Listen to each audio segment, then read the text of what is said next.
You're listening to the micro version of the Savage Lovecast at savage.love. If you're stuck in a relationship quandary, or if you're looking for sexual harmony, well, there's nothing you can't ask on the Savage Lovecast. You see a lot of gay men at the gym, but you never see gay men at the gym or anywhere else doing shit like this. Does anyone want to make a stand for Jesus today and say me? Anyone? Profess Jesus Christ in front of man, and he says, I will have your back on judgment day. Does anyone want to raise their hand and say, Jesus is my Lord? Anyone? I have nobody raise their hand for God. Nobody. When you stand there on judgment day, this day will be brought up. You are all cowards.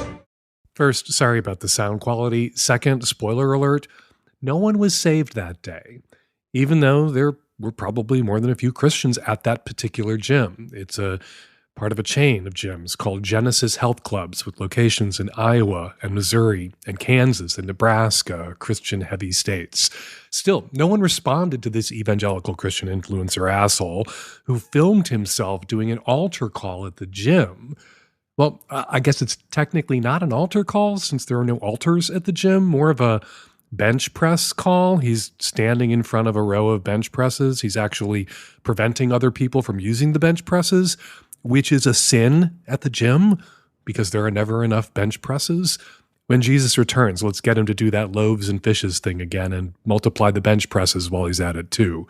Anyway, when a couple of employees come over to politely ask this guy to stop yelling at people, he rages at them. So much aggression gets shipped under concern for other people's souls. If you saw the video, it looked like he was going to punch one of the guys from the gym in the face. What he seemed most pissed about was the fact that the people working at the gym made him delete the video he made of himself standing there blogging the bench presses, screaming about Jesus. Clearly, someone hasn't read Matthew chapter 6, verse 5. Anyway, this guy clearly has issues. And if it wasn't clear enough from this video, he posted a video a few weeks ago that also went viral. In that video, he talks about watching porn, straight porn, then gay porn, then trans porn, and then eventually, the porn's not going to be enough. Just like Ted Bundy, eventually the porn wasn't enough for Ted Bundy. And he started actually doing the acts, and I started doing the acts. Never, ever thought I'd be doing something like that. But know this, there's good news at the end of this. Jesus found me, I found Jesus. I started to develop a relationship with Jesus. I realized that porn was in between me and God, and that I had to take a spear and shove it down the heart of porn and kill it. All right, for the record, almost everyone watches porn while very few people kill people, which is what Ted Bundy did. He was a serial killer of women. We've seen an explosion in access to porn over the last 20 years, which has its upsides and downsides, but we haven't seen an explosion in violent crime. Violent crime, including rape and murder, is down at historic lows. So while we may have more straight guys out there who are curious about sleeping with trans women because of all this porn, we don't have more serial killers out there. Anyway, like I said at the top of the show, you don't see gay guys doing stuff like this at the gym or anywhere else. And what this guy is doing is recruiting. It's witnessing when they do it, when they rant and rage about their imaginary friends and threaten people they can't control with damnation. And it's grooming somehow when we insist on our right to exist publicly and otherwise be left alone. Religious people who accuse the gays of recruiting, and not all religious people make that accusation, and many gay people are religious themselves, but religious people who do accuse gay people of recruiting, who've resumed accusing gay people of recruiting, are engaged in such an obvious act of projection that the cognitive dissonance they must experience making that accusation should be at least as great or greater than the cognitive dissonance they experience when they watch trans porn and it turns them on. We are not the ones sending out missionaries to convert people. They are. We are not the ones who knock on people's doors and hand them tracts. They are. We are not the ones who stand on the quad, on a college campus, or in front of the bench press stations at the gym yelling at people. We don't threaten people with hell if they don't get down on their knees at the exact same time we do and for the exact same reasons we do. We don't recruit. They do. We aren't groomers. They are. That is their shit. That is not our shit. A quick digression. I have Christian friends, Christian family. I consider myself Catholic culturally. I have Christian listeners and readers. You're not all like that. I know. It is a fine thing to be out. Gay and out about it, poly and out about it, Christian and out about it, kinky and out about it. So long as you're not obnoxious or controlling, so long as you're not yelling at people who don't share your faith or your hunger for cock or both, you're fine. And in fairness to straight people in gyms, there are things gay men do in gyms that can be pretty annoying. Flirting in locker rooms, hand jobs in saunas, that sort of thing. But if you can learn to ignore the 80-year-old guy blow-drying his ball sack at the sink, you can learn to ignore the gay dudes cupping each other's balls in the sauna. All right, this is our first show of the new year, so Happy New Year, everybody. I'm hoping it's going to be a good year. I'm taking the Greta Thunberg thoroughly humiliating takedown of Andrew Tate as a good omen for the new year. Also, Cher at 76 showing off her hot 36-year-old boyfriend. I'll take that as a good omen too. So here's hoping the Ukrainians thoroughly humiliate Vladimir Putin and win this war. Here's hoping Biden thoroughly humiliates the House Republicans. And here's hoping Elon Musk continues to thoroughly humiliate himself in 2023. Coming up on today's show, tons of your Q's, lots of my A's. International porn star Leo Louis drops by to help answer a question about monetizing your dick pics. And on the Magnum Savage Lovecast, which you can subscribe to at savage.love, more calls, more guests, no ads. I talk with Jason Roeder, former senior editor at The Onion. His new book, Griefstrike, The Ultimate Guide to Mourning, is out now. It is a very funny book about death and dying. Our conversation is on the Magnum. This episode is brought to you by Fabric, making it easy to get high-quality, affordable life insurance for you and your family. Go to meetfabric.com/savage today. This episode of the Lovecast is brought to you by the good folks at Squarespace. They make it easy to build a beautiful website, blog, or online store. Head on over to squarespace.com/savage for a free trial. And when you're ready to launch, use the offer code SAVAGE to save 10% off your first purchase of a website or domain. Support for today's show, support we are very grateful for, comes from Stamps.com. With Stamps.com, you can access all the amazing services of the post office right from your desk in your own home, 24 hours a day, 7 days a week. Just click, print, mail, and you are done. It could not be easier. And right now, use Savage for this special offer. Includes up to $55 worth of free postage, a digital scale, and a 4-week trial. Do not wait. Go to Stamps.com, and before you do anything else, click on the microphone at the top of the homepage and type in Savage. That's Stamps.com. Enter SAVAGE. Hi, Dan. I am a grown woman living on the West Coast. I recently ended a live-in relationship a couple months ago.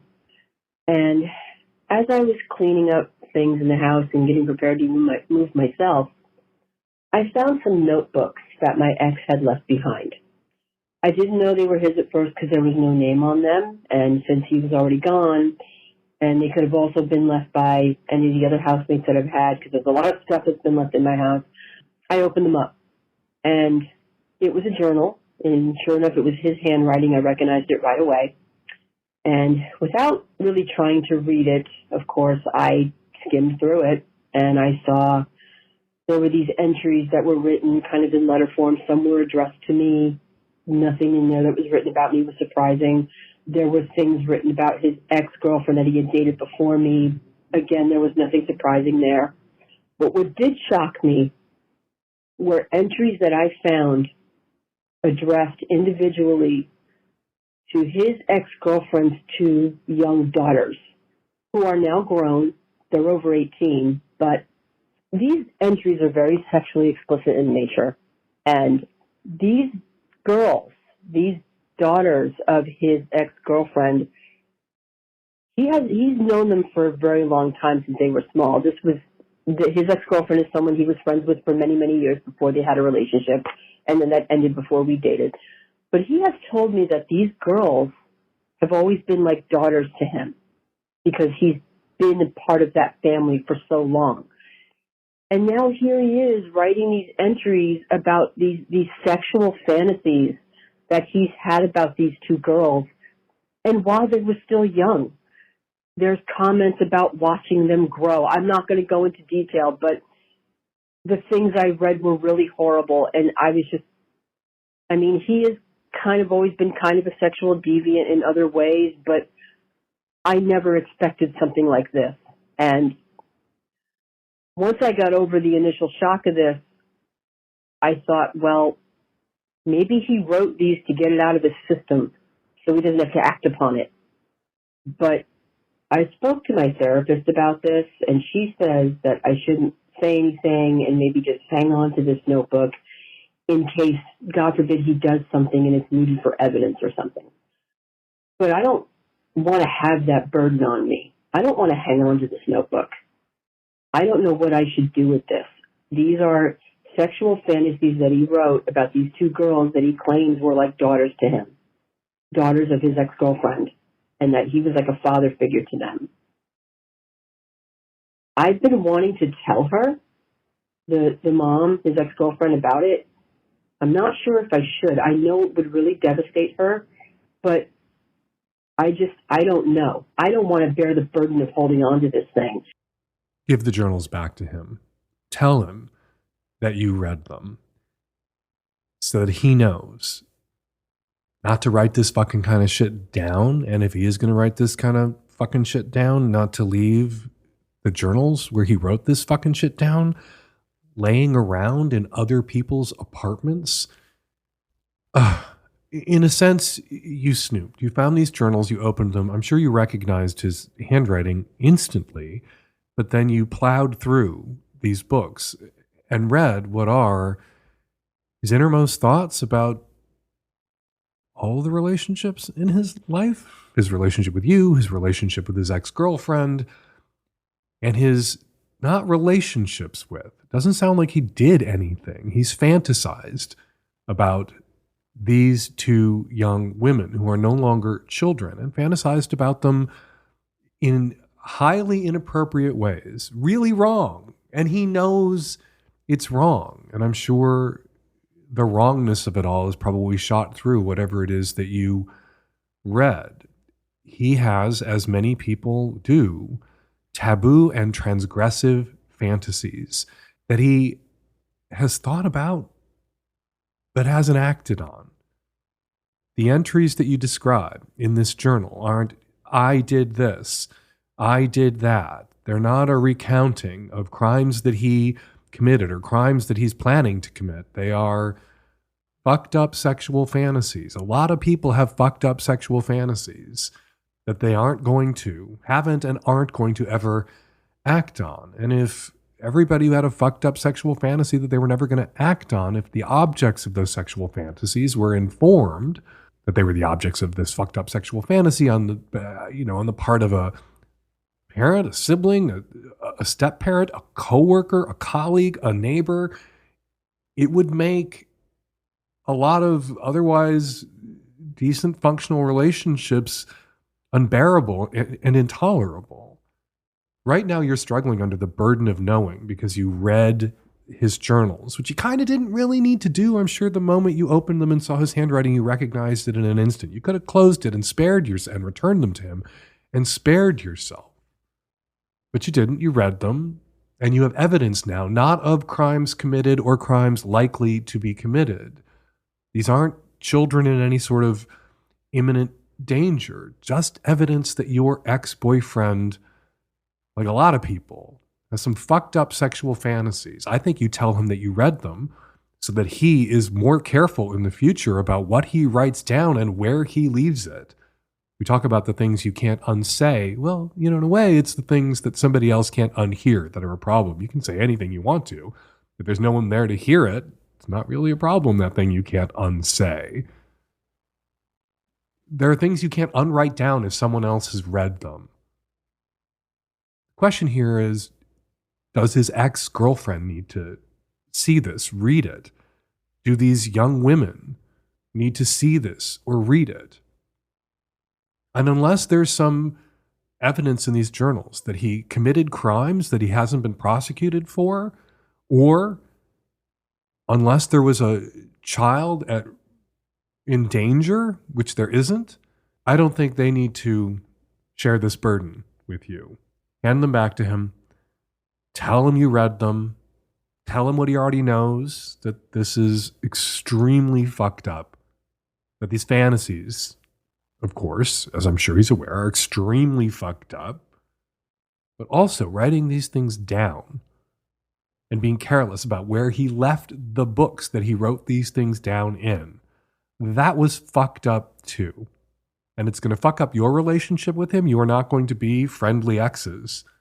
And it's going to fuck up lots of other relationships of his if he's not more careful going forward. I would, in your shoes, hand those books back to him and urge him to burn them. This episode is sponsored by Fabric. Are you looking to get your financial future organized? If you don't have life insurance yet, that should be at the top of your list.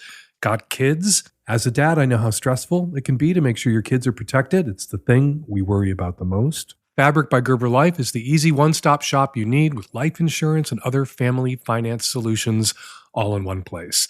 Fabric was designed by parents for parents to help you get a high-quality, surprisingly affordable term life insurance policy in less than 10 minutes. Fabric's new lower prices could mean potentially significant savings over other providers with great quality policies like $1 million in coverage for less than $1 a day. Life insurance can have a bad rap for being complicated, but Fabric makes it easy to apply with its seamless digital experience. It's all online and on your time. And if you need extra support, Fabric's team of licensed insurance agents can answer questions along the way. It takes less than 10 minutes to apply, see your quote, and then personalize your quote to fit your family's needs. You could be offered coverage instantly with no health exam required. Fabric has partnered with Gerber Life, trusted by millions of families like yours for over 50 years. And with over 1,600 five-star reviews on trustpilot.com, you can feel confident that you're getting a high-quality policy that's perfect for your family. Fabric has a 30-day money-back guarantee, and you can cancel at any time. Fabric was specifically designed to give parents like you, parents like us, affordable term life insurance plus wills, access to college saving funds, and more tools to help protect your family's financial future, all in an easy online experience. Protect your family today with Fabric by Gerber Life. Apply today in just 10 minutes at meetfabric.com/savage. That's meetfabric.com/savage. MEET fabric.com/savage. Policies issued by Western Southern Life Assurance Company, not available in certain states. Prices subject to underwriting and health questions. Dan, how likely do you think it is that I can make money posting nudes or sending nudes on Twitter to wealthy men? I'm a 32-year-old gay guy. I look decently good. I have a decent job, but wouldn't mind extra cash.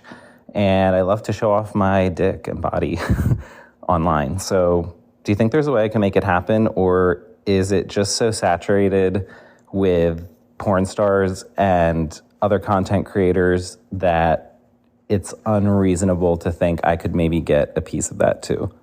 Joining me to help tackle this question, Leo Louie, international porn star and visual artist. Hey, Leo, thank you so much for jumping on the phone today. Thank you for having me. I'm glad to be here. So before we get to the specifics of this caller's questions, how did you get started in porn? How did your dick pics wind up all over the internet? That's a very good question. Well, they ended up there by my own sake. I started uploading them on Twitter, but I actually had made a friend there that I begun driving to his own sets. He was doing porn already. So I had begun meeting people like the cinematographer and such involved in the local industry. But pretty quickly, once you start posting your nudes online and people start reacting to them, people notice you. And so within the industry, Cocky Boys approached me. And so for my first year, I was signed exclusively with them. Are you still with Cocky Boys? Not anymore. Right now, I still do work with them every once in a while, but I've been shooting with a studio such as Himeros or Men.com. So there are a lot of dick pics out there on the internet. I got to say, your dick pics may be some of the greatest pics of the greatest dick I may have ever seen in my life. But is the dick pic market saturated? Is it saturable? Is the demand insatiable? Will we always need more dick pics on the internet, or have we reached peak dick pic? Yeah, is it saturable, and have you reached peak dick pic? That's a good one. Well, I don't know if there's ever such threshold that people will be satisfied. There's always demand, and there's always people, that will be there to meet such demand. So I don't think we have reached saturation. I think there's been actually a lot of more people joining in the party on Twitter and other social media, especially with the pandemic and people joining the online sex work. So no, there's still place. That being said, yes, there's competition, and there's lots of ugly dick pics, and there's few pretty ones, I guess. Well, since the caller says, he's 32, he's got a job, he doesn't really need the money. Should he leave the selling of dick pics to the guys who do need the money and just share his dick pics? What are the ethics here? If you don't need the money and you're crowding out people who may be doing porn or sex work because they really need the money, is that something you shouldn't do? Should you leave the sales of the dick pics to the guys who got to pay the rent with the sale of the dick pic? Well, the ethics is a funny question, but I don't think we should see this problem as a single pie to be taken like parts away for someone else. Whereas when you put yourself on the market, like people come for you, you're not, taking money or, resources that would have been allocated elsewhere. They're been allocated for your own sake. And frankly, like, you can do it for the sake of just needing money, and that's like, a good end, to pay the bills, and that's fine. But also, like, there's plenty of people that engage in different areas of sex work for other reasons, for their own self-esteem, for growth, for pure enjoyment, for voyeurism.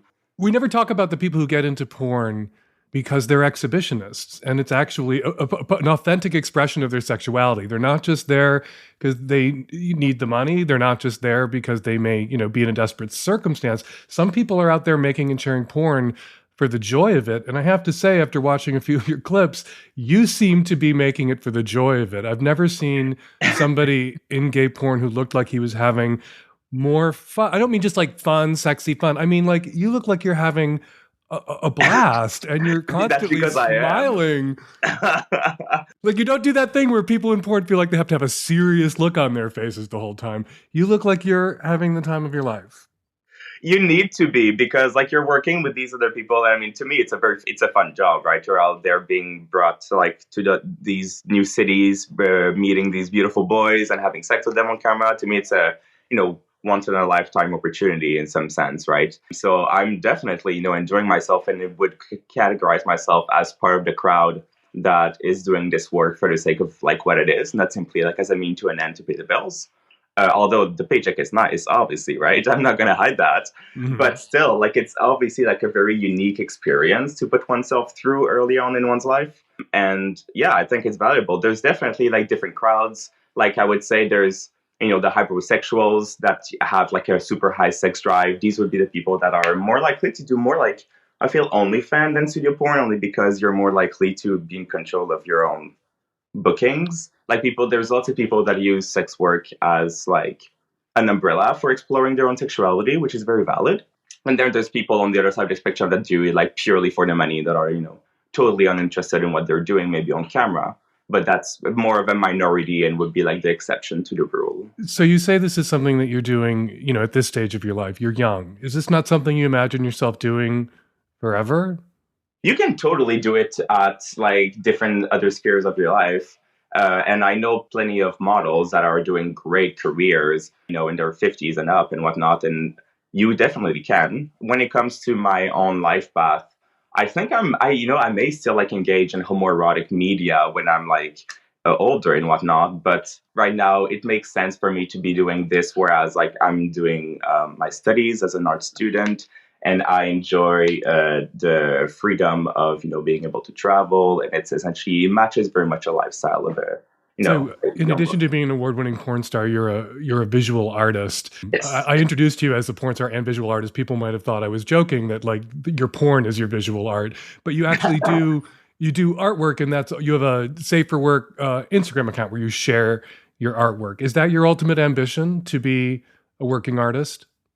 Yeah, exactly. And like I've been dabbling in the world of art even before I did porn. I'm doing this in junction with art, and they will merge eventually in some regard. But I was doing art before porn, and I will be doing art with porn or after porn, regardless. Like that is my prime vocation, to be an artist. Yes. While I have you on the phone, one last question. It's a touchy subject. I wanted to run something by you. Every man I've ever dated, every man I've ever married, there's just one of him, had what I always described, and I meant it as a compliment, as a kind of a Muppet face, like big eyes, huge mouths, really exaggerated, striking facial features. You have all of that. You have a very big mouth, striking facial features, huge eyes. You have what I would call a Muppet face. My husband hates that expression and would like me not to use it because he doesn't think of it as a compliment. As a hot Muppet-faced porn star, would you consider Muppet face a compliment, or should I just like stop using that expression to describe that? Well, you know what? The way you sell it, I think it's funny. I think that if you are to look average, you're not going to stick out. And by no, I think the rule of thumb is if you're going to, look different in some way, it might be a good thing, especially in today's day and age. Like, I think we should celebrate that. And if you're going to tell me I look like a Muppet and my feet are really big and wide and stretchy and different, I'm like, hey, book me. Like, good, Leo Louis is a porn star and visual artist. You can follow him on Twitter at LeoLouis0 and on Instagram at leolouis.sfw. Leo's been nominated for 3 Gay VN Awards. Those are the porn Oscars: Favorite Top, Favorite Cock, and Favorite Newcomer. You can vote for Leo at gayvnawards.com. Hey, Leo, thank you so much for chatting with me today. It was a pleasure. Thank you so much. I know what your New Year's resolution is. It's to stop using Facebook as your homepage. Having your own website or blog takes your project to the next level and puts you in control of what you're cranking out. And Squarespace can make this easy as pie. If you're setting up a business or getting a creative or political project off the ground, you'll find an indispensable partner in Squarespace. They have everything you need: domains, marketing tools, analytics, e-commerce. They have great search engine optimization tools. So every Squarespace website and online store comes with a suite of integrated features and useful guides that help you to raise your site higher on search results.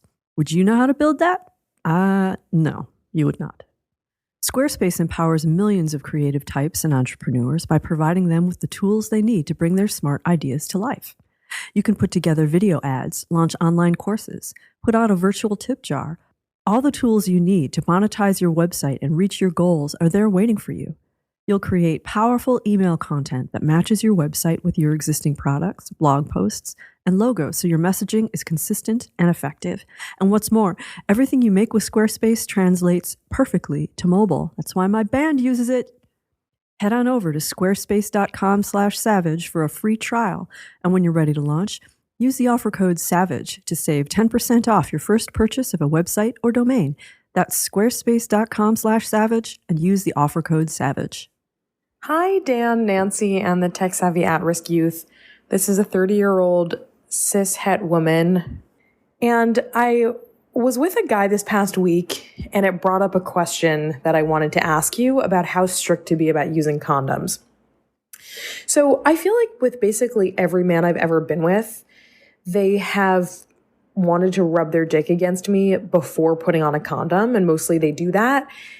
And I used to have a higher tolerance for it, but probably in part because of knowledge I have gained from your show, I'm a Magnum sub here, I am now more anxious about that behavior because I know that it can spread STIs. I'm on very reliable birth control, so I'm not worried about that. But I definitely want to be careful when it comes to STIs. I know that there's a certain degree of risk that's unavoidable, but I at least want to be conscientious about it. So this guy this past week who I was with, we were in bed, we started fooling around. He started rubbing his dick against me, and I said, go put on a condom. And he was like, oh, sure. But he did it for like a few more seconds before going and getting a condom. I don't think this guy especially did anything wrong or was insensitive. It more just brought up to me how prevalent this behavior is. And so I wonder if I'm missing something. Is it that the few seconds or couple of minutes of rubbing up against me actually carries very low risk of STI transmission, and in my mind it's overblown? Or is it that there is some risk there, but a lot of people don't know about it and so do it anyway, or don't care about it and so do it anyway? And I'm not sure where all of that leaves me. I tend to be with guys who are pretty conscientious and careful and relatively educated about things having to do with sex. So I just don't know, should I be really strict about this and insist that they put on a condom before their dick touches me at all? Or should I just accept that a little bit of this is going to happen at the beginning of any sexual encounter and accept that it's a risk that I have to run? And part two of the question is the thing that I mentioned earlier, which is, how risky is this behavior actually? How risky is this behavior? Rubbing dicks and pussies together before putting a condom on. Pretty risky when we're talking about the sexually transmitted infections that could be spread through skin-to-skin contact, like HPV, which I hope you're vaccinated against, and herpes. A condom that covers the head of the penis and the shaft of the penis, if somebody has herpes or HPV and they have a sore that the condom covers, it'll protect you. But people can have HPV and have herpes on their testicles, at the base of their penis, even on their taints, their thighs. So that condom, which would provide some protection, depending on where, a herpes or HPV lesion was located, isn't going to provide complete protection. It really is a risk-benefit analysis that you need to do and weigh the pleasures of some uninhibited sexual contact against the risks that are inherent in that contact, in all sexual contact. The only way to avoid all risk of contracting one of those skin-to-skin transmissible sexual infections is to have no skin-to-skin contact with anyone. And we're humans, we're social animals. We have a kind of skin hunger.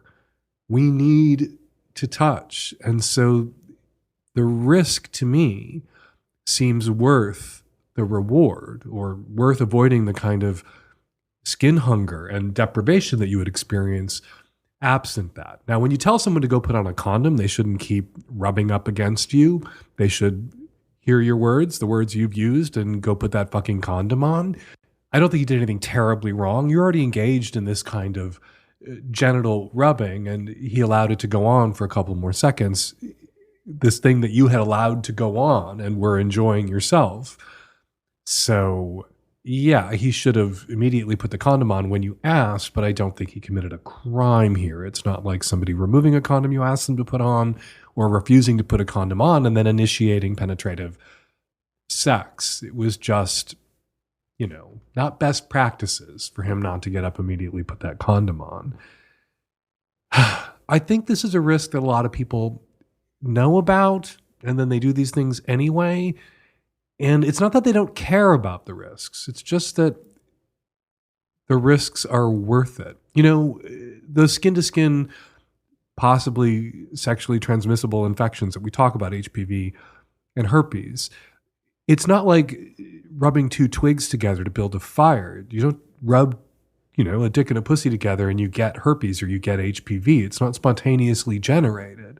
Somebody has to have the infection and be shedding the virus. Hopefully somebody who has a full-blown herpes sore will not be having sexual intercourse, but somebody can be shedding the virus without having a sore. And how do you control for that? Well, these sexually transmitted infections are really common. If you're going to have many sex partners, more than one sexually exclusive sex partner, you're accepting a certain degree of risk for acquiring these sexually transmitted infections that you may already have. A lot of people who have herpes and HPV are asymptomatic and don't know that they have it.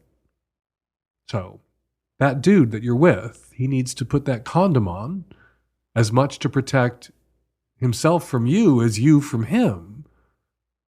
Hey, small business owner, it's the new year, but your holiday rush is far from over. January means dealing with customer emails, returns, gift card purchases, and the inevitable increase in the cost of postage. Fortunately, Stamps.com teamed up with the post office to get you huge mailing and shipping discounts of up to 86% off. It is a real boon for your small business. Print your own postage right from your home or office within minutes of signing up, and never stress about finding the fastest and cheapest shipping solutions. Stamps.com does that for you. It finds the cheapest shipping solution for you automatically. No guessing, no overpaying, no thinking required. Start the new year by saving serious money on mailing and shipping. Get started with Stamps.com today and sign up with the promo code SAVAGE, and you will get a special offer that includes a 4-week trial plus free postage and a free digital scale. No long-term commitments or contracts. Just go to Stamps.com, click on the microphone at the top of the homepage, and enter the code SAVAGE. Hey, Dan, Nancy, and the tech-savvy at-risk youth. 40-year-old cishet female here calling from California with a stinky conundrum. One of my best friends is going through this same thing. We are each dating guys who refuse to wear any type of deodorant. The scent, their natural scent, is untenable for us, even in the winter months. Would love some advice on how to talk to them. We've both tried, and each of them have had a litany of excuses and some sensitivities as we tried to explain that we were not super into their natural scent. Is the aluminum stuff really that bad for you? I'm so curious if you could get any type of expert on the aluminum topic. Personally, I do wear aluminum, for anything important that I'm doing or when I'm going to the gym. Yeah, neither one of us would ever think about going deodorant free when, having a romantic time with someone. So very curious what you all think. Setting aside the fact that you and your girlfriend are both dating men who smell bad, who stink, and don't care that their girlfriends find their stank gross and offensive. We're just going to set that to one side. The American Cancer Society says there's no evidence that aluminum in antiperspirants causes cancer. And you know what? There's no aluminum in deodorants. An antiperspirant has aluminum in it because the aluminum salts help prevent people from sweating by literally clogging up pores. No aluminum in deodorant. Deodorant just knocks down the stank. Your boyfriends should be willing to use deodorant once in a while as a courtesy to the women who fuck them. That would be you and your girlfriend. That they won't do that and you continue to fuck and date them anyway makes me wonder what the hell is wrong. I mean, there's a lot wrong with them. We know what's wrong with them. What's wrong with you? Why are you dating these guys? I can go to my husband when he stinks and say, oh my God, you stink. Go take a shower. Use deodorant. And just like, Big Shampoo has convinced us all we need to shampoo our hair every day and then use conditioner to restore some of the oils that the daily shampooing are stripping out. We don't need to shampoo our hair every day. You can shampoo your hair. You can wash your hair every once in a great while. You don't have to use deodorant every day. If you use deodorant once a week, once every 10 days, you're not going to have stank-ass armpits that offend your girlfriends or your husbands, in my case. So, you need to start using the leverage that you have in this relationship, which is your presence, which is, I guess, your face close enough to your boyfriends to catch a whiff of them. If you won't come within 10 feet of them when they are unshowered and not using deodorant for stupid fucking irrelevant reasons, there is no aluminum in deodorant, and the aluminum that is an antiperspirant isn't actually a problem and isn't giving anybody cancer, don't get near them. Don't fuck them. Use that leverage. You should be able to say to somebody that you're dating, somebody you share a bed with, somebody who wants your nose in their crotch or your nose near their armpits or faces or whatever during sex, you should be able to say to that person, go take a shower, you stink. And time for your fortnightly application of a little bit of deodorant out of consideration for your girlfriend's feelings. And if they won't do that, why are you dating them? Why are you with them at all? Hi, Dan. Cisgender heterosexual male Magnum sub calling from Eastern Canada. I absolutely adore your show. One thing I need to say, however, is that I totally disagree with your stance that condoms do not significantly decrease sensitivity while fucking. For me, they absolutely do. Like you, I've had condoms break while I was inside someone. But unlike you, I can feel it immediately when it happens. Whenever a condom is broken on my cock, the feeling of suddenly experiencing that wet pussy with no barrier was always amazing. Which unfortunately told me that I needed to stop immediately. Another issue that we haven't really addressed is the fact that a lot of women also really dislike using condoms. Women friends and sex partners have told me that they don't like the feeling, the smell, or having a barrier that stops you from coming inside them. So it's not just us guys who complain about condoms. I see condoms as a necessary evil and we gotta use them. But for a lot of people, they really do cut down on the fun. Condoms suck. Okay. Condoms suck. They're a pain in the ass. For some people, they decrease sensitivity and pleasure. And yeah, as you point out, there are some people on the receiving end of the fucking who prefer it bare. Some people don't like the feeling of latex. Some people don't like the psychological awareness that there is a barrier at all between the inside of them and the dick that's inside them. I get it.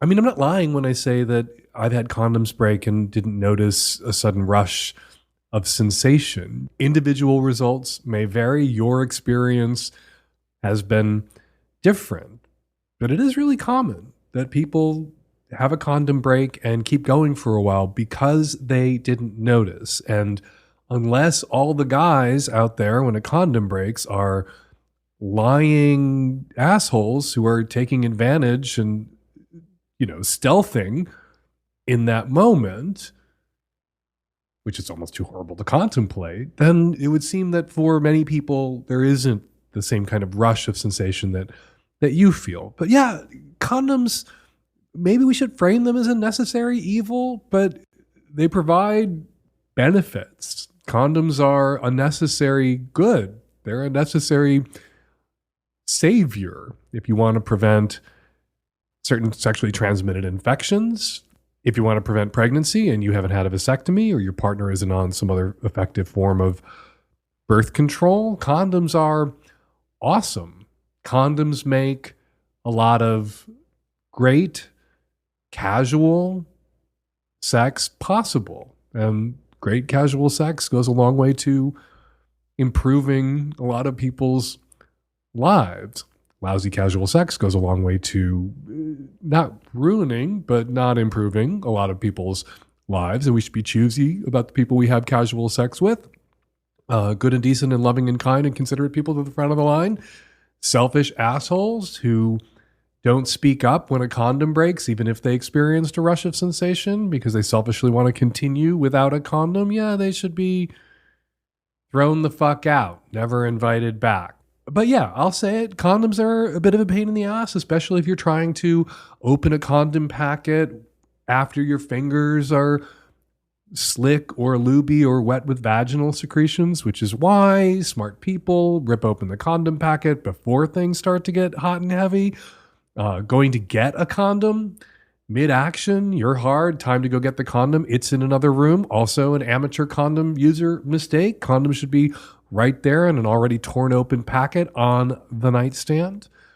And sometimes people experience a loss of sensation when they put a condom on because the condom isn't the same temperature as their cock and they notice it for a moment. And if you just put the condom on right before you dive in, right before you begin to engage in penetration, you may, have the sads about everything that you had to sacrifice to enjoy that casual sex or enjoy that sex without having to worry about syphilis or gonorrhea or HIV. Pro tip, if you put that condom on during foreplay while you're still rolling around after you're hard, but a little bit before you dive in, it'll rise to your body temperature and you will feel a little less loss of sensation than you would if you put the condom on the split second before you start penetration. But you make a good point. You make several good points, including it's not always the person with the dick who's complaining about having to wear the condom who prefers to go bare. It's also, in many instances, the person getting fucked, man or woman, the person being penetrated by that dick, who prefers not to have a condom.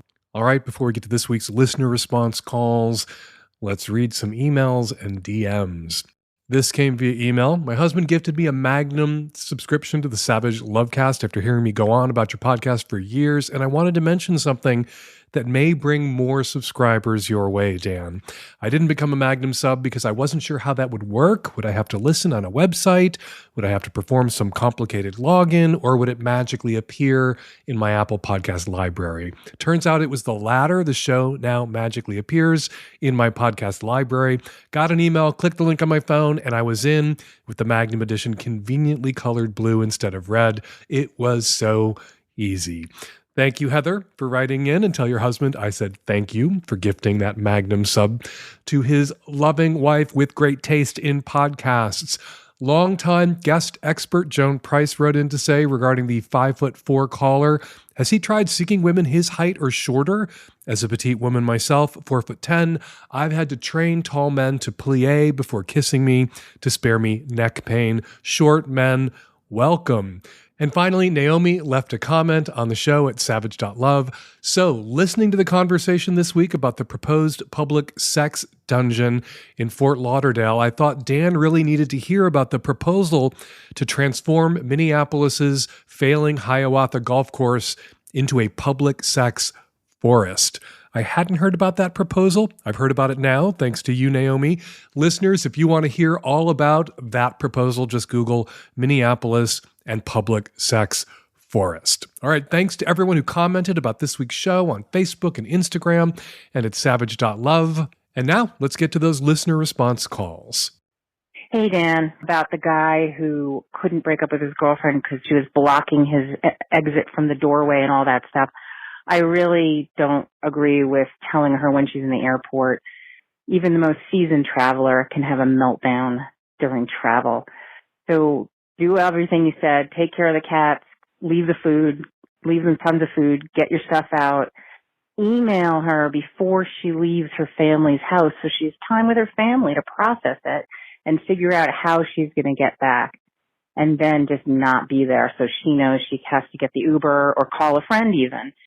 Hi, Dan. This is in response to the woman who had gone through a medication abortion and was upset about crisis pregnancy centers and her mother.